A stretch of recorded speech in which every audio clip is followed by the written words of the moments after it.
The atmosphere in Tyneside has been restless lately, and it's not just because of transfer market activity or the expectations for the upcoming season. There's something behind the scenes at Newcastle United that's caught the eye of the more attentive fans. A small detail here, an absence there. And suddenly there's a feeling that something significant is about to happen, or perhaps already has. Amid the excitement over the club's return to the Champions League, a fresh wave of rumours is beginning to circulate. But what is really going on in the corridors of St. James Park? Between conversations in fan groups and specialist football pages, the name of a recently involved figure with the club has started to stir a buzz. The mystery revolves around a sudden, unexpected change that even took some of the best-informed journalists by surprise. Questions keep coming. Why now? What impact will this have on next season? And most importantly, what do the club's owners truly think about all this? Before we go any further, why not take a moment to subscribe to the channel?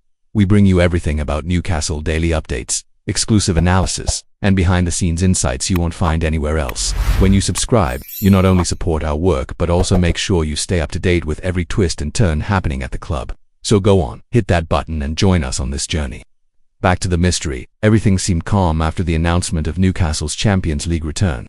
The expectation was for a busy summer, but with the team focused and key pieces in place, but that changed overnight. What was supposed to be a promise of stability turned into a new transition. The burning question is, what made such a respected professional leave so soon? And how does this affect Eddie Howe's plans and the club's management? And here's where we reveal the central point of this story. Paul Mitchell, the sporting director who arrived at Newcastle in 2024 to replace Dan Ashworth, is out. His departure was officially announced last Tuesday, catching supporters off guard. Mitchell barely had time to make his definitive mark on the club, and now, with little fuss, he is already saying goodbye. This news not only shook the backstage but also raised a red flag about the strategy of the PIF, the Saudi fund that owns Newcastle United. According to investigations by iNews, this departure wasn't exactly an internal shock. Paul Mitchell's decision had been brewing for weeks, and although fans were surprised, sources close to the club say he left on good terms with the PIF. This is important, especially at such a strategic moment like the start of a new transfer window. Of course, it raises questions. What exactly motivated his exit? Was it something internal or a personal choice? It's important to highlight that Mitchell reportedly cited the departure of Darren Eales, the club's CEO, as one of the main reasons for his decision. Eales had been a key figure in Newcastle's new structure. His absence, according to reports, created a vacuum of trust and affinity that directly influenced Mitchell's stay. Still, the management is keen to stress that the sporting director's departure should not disrupt the club's summer plans. By the way, if you're a true supporter and want to keep up with everything happening at Newcastle, take this chance to subscribe to the channel. It costs you nothing but makes a huge difference for us. That way, you won't miss a single detail of the club's moves, including those that traditional media often overlook. Back to the point, even with his departure, Paul Mitchell still left some seeds planted.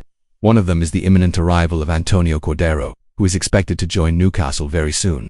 Cordero has been on Mitchell's radar for some time and is seen as a strategic reinforcement for the club's scouting and recruitment system. This shows that, despite his short tenure, his influence may be felt for longer than expected.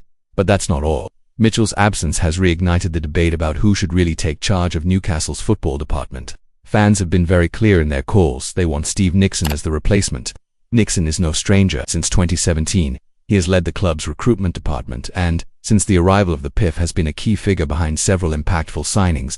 The PIF, meanwhile, views Nickson's work favorably. The Saudi fund values the continuity and insider knowledge he represents.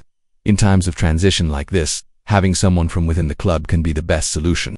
Moreover, Nickson has already shown he understands the club's needs and works well in sync with Eddie Howe, which is crucial with the season just around the corner. It's interesting to note that, despite all these changes, Newcastle remains firm in its planning. The goal is clear: to strengthen the squad as soon as possible. Howe made this very clear after the recent defeat against Everton. He wants speed in negotiations. And that matters, especially as direct rivals have already started moving in the market. Mitchell's departure might seem, at first glance, like a significant loss, but in practice, the club is prepared to move forward. The transition is already underway and, according to sources close to Newcastle, the internal atmosphere remains confident. Pieces are still being moved, but the board knows that timing is crucial in this transfer window. It's worth remembering that Newcastle has already been working with a target list to reinforce the team. The technical board, temporarily led by Nickson, continues mapping out opportunities in the European market. Some names have already started circulating behind the scenes, and soon we should have news, especially regarding the defense and midfield. By the way, if you've made it this far, it's a sign you're enjoying the content. So take a moment to hit the bell icon to get all notifications firsthand. This is the best way to not miss any Newcastle updates, especially now when every piece of news could change the course of the season. Returning to the PIF issue, the fund appears calm about Mitchell's departure. The idea that he left voluntarily, not under pressure, helps maintain a sense of stability. Additionally, the management doesn't want to repeat mistakes from previous regimes and is focused on maintaining trust within the coaching staff. The most important thing now is to act quickly. The market is heating up, and Newcastle needs to position itself as a main player. The absence of a permanent sporting director must not delay negotiations. That's why the club is already considering other options beyond Nixon, including names working outside the UK but with Premier League experience. Finally, it's clear Newcastle is going through a delicate, but not desperate, moment. Recent decisions show there is a plan. Paul Mitchell's departure is indeed a significant piece, but not the end of the line. The club is restructuring once again, and this is part of its growth process. The aim is to remain competitive both on and off the pitch.